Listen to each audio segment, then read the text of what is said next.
Country delight బఫేలో milk start చేసాము. First పిల్లలకి ఇచ్చినప్పుడు కానీ, మేము పెరుగు తిన్నప్పుడు కానీ, మేము చిన్నప్పుడు తిన్న ఓల్డెన్ డేస్ గుర్తొచ్చాయి మాకు.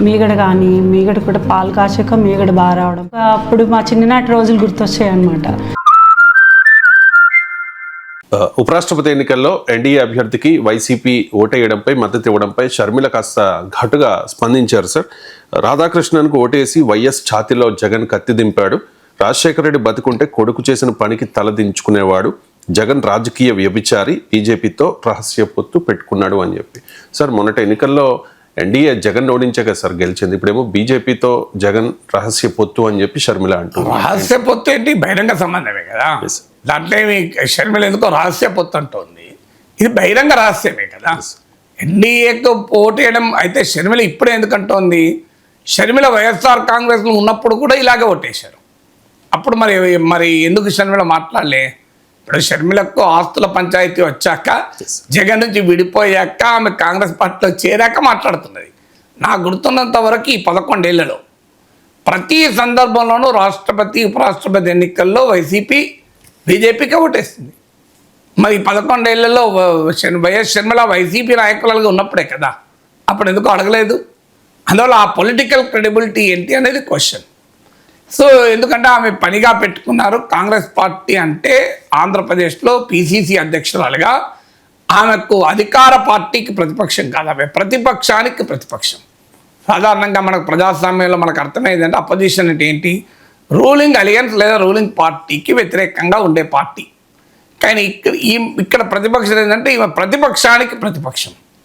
సో ప్రతిపక్షానికి ప్రతిపక్ష నేతలుగా దానికి 10% 0% ఏం నిబంధనలు ఎవరు అనడం లేదు.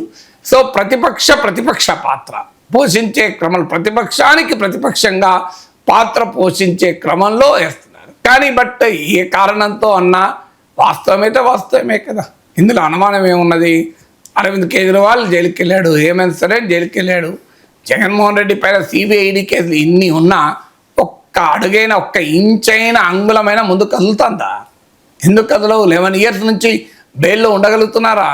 మన దగ్గర ఇప్పుడు అండర్ ట్రయల్ ప్రిజనర్స్ ఏమో ఏళ్ళ తరబడి జైల్లో ఉంటున్నారు కదా. అంటే ఏ విచారణ కూడా లేకుండా ఏళ్ళ తరబడి జైల్లో ఉంటున్నారు, బెయిల్ లేకుండా. ఒక రాష్ట్ర ఉప ముఖ్యమంత్రి 1.5 years జైల్లో ఉన్నాడు, మనీష్ సిసోడియా. ఆయన మీద ఏం ప్రూవ్ అయింది? ఇప్పటికీ నథింగ్ కదా.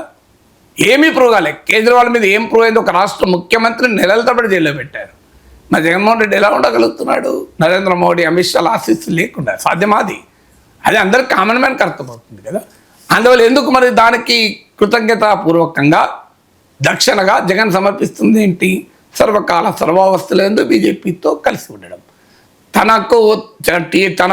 తన ఆగర్భ శత్రువైన చంద్రబాబు నాయుడుతో కలిసి తనను ఓడించినా కూడా జగన్ వైఖరిలో మార్పు లేదు, బీజేపీ వైఖరిలో కూడా మార్పు లేదు. ఉపరాష్ట్రపతి పదవికి అసలు జగన్ మద్దతే అవసరం లేదు.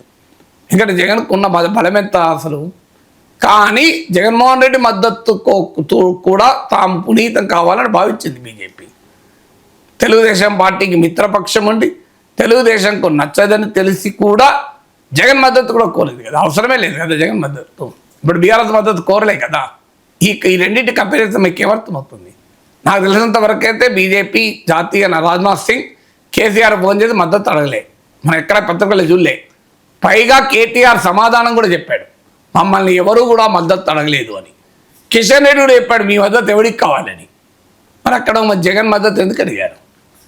ఇక్కడన్నా మీరు బీజేపీ బీఆర్ఎస్తో బీఆర్ఎస్ను ఓడించి బీజేపీ రాలే.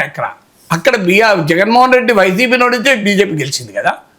అక్కడ ఇంకా తమ మిత్రపక్షమైన తెలుగుదేశానికి తీవ్ర శత్రువు కదా వైసీపీ. అయినా కూడా మీరు జగన్ మద్దతు బీజేపీ అడిగింది, కేసీఆర్ మద్దతు అడగలేదు. దీన్ని బట్టి అర్థమవుతుంది కదా ఎవరికి అస్మదీయులు, ఎవరు తస్మదీయులు అని. అందుకే షర్మిల రహస్య పొత్తే ఉన్నది, బహిరంగ పొత్తే ఇది కనబడుతోంది కదా. వైఎస్ఆర్ కాంగ్రెస్ ఈ నాన్ ఎన్డీఏ పక్షం, ఎన్డీఏతర మిత్రపక్షం. కొన్నేమో ఎన్డీఏలో ఉన్న మిత్రపక్షాలు, కొన్నేమో ఎన్డీఏ బయట ఉన్న మిత్రపక్షాలు. తేడా ఏమీ లేదు కదా. రాష్ట్రంలో ఎన్డీఏతో పోరాడుతూ ఎవరు లేరు. అందుకే కదా విశాఖకు తెగనమ్ముతున్నారు. ప్రత్యేక హోదా ఇస్తలేరు. ఆంధ్రప్రదేశ్ ప్రజల దౌర్భాగ్యం ఏదే కదా పాపం. అన్యాయం కదా. రాజకీయ పార్టీలు అన్నీ అటే కదా. అధికార ప్రతిపక్ష పార్టీలు అన్నీ కూడా బీజేపీ సేవలు తరించుతుంటే రాష్ట్ర ప్రయోజనాలు ఎక్కడ నిలబడతాయి?